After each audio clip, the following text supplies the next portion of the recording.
Promo റിവ്യൂയിലേക്ക് എല്ലാവർക്കും സ്വാഗതം. ഈ റിവ്യൂ ഇഷ്ടപ്പെടുവാണെങ്കിൽ ഒന്ന് ലൈക്ക് ചെയ്തും സബ്സ്ക്രൈബ് ചെയ്തും സപ്പോർട്ട് ചെയ്യണേ. അപ്പം നയനയ്ക്ക് നല്ല സംശയം ഉണ്ടായിരുന്നല്ലോ അബി ആണോ എന്ന്. CCTV നോക്കാനായിട്ട് നയന പോയായിരുന്നു. മിക്കവാറും CCTV ക്യാമറകളെല്ലാം കേടാ എന്നറിയുന്നതേ അവർക്ക് ചെറിയ സംശയം വീണ്ടും തുടങ്ങുന്നുണ്ട്.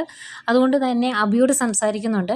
അന്നേരം അബി ചോദിക്കുന്നുണ്ട്, ഇല്ലാത്ത കേസ് കിട്ടും മൊത്തം ഏട്ടത്തി എൻ്റെ തലയിൽ കെട്ടിവെക്കാൻ നോക്കുവാണോ, ഇപ്പോൾ വീടിൻ്റെ അകത്ത് പാമ്പ് വന്നതോ എൻ്റെ തലയിലാക്കുവാണോ എന്നൊക്കെ ചോദിക്കുമ്പോൾ നയന പറയുന്നുണ്ട്, കാട്ടിൽ മാത്രമല്ലടാ പാമ്പുള്ളത്, ഈ വീടിൻ്റെ അകത്തുണ്ട് ഉഗ്രവിഷമുള്ള പാമ്പ്, അത് നീയാണ് എന്ന് പറയുന്നുണ്ട്. പിന്നെ കാണിക്കുന്നത് പിറ്റേ ദിവസം നമ്മുടെ നന്ദു അനന്തപുരിയിലേക്ക് വരുവാണ്. എന്നിട്ട് ജലജയോട് പറയുന്നുണ്ട്, നിങ്ങളുടെ മകനെ കൂട്ടിക്കൊണ്ട് പോകാനാണ് ഞാൻ വന്നത്, നിങ്ങളുടെ മകൻ്റെ നാവിൽ നിന്നും എനിക്ക് കുറച്ച് സത്യങ്ങൾ അറിയാനുണ്ട് എന്ന് പറയുവാണ്.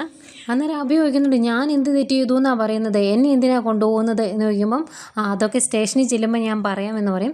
അന്നേരം സ്വാഭാവികമായിട്ടും നവ്യ അവിടെ നിൽപ്പുണ്ട്, നവ്യ എതിർക്കൂലോ. അതുകൊണ്ട് നന്ദു പറയുന്നുണ്ട്, ആര് പറഞ്ഞാലും ഞാൻ ഇവനെ കൊണ്ടുപോകുമെന്ന്. എന്നിട്ട് പോയി ജീപ്പേ കയറട എന്ന് പറഞ്ഞ് പിടിച്ചിറക്കിക്കൊണ്ട് പോരുവാണ്.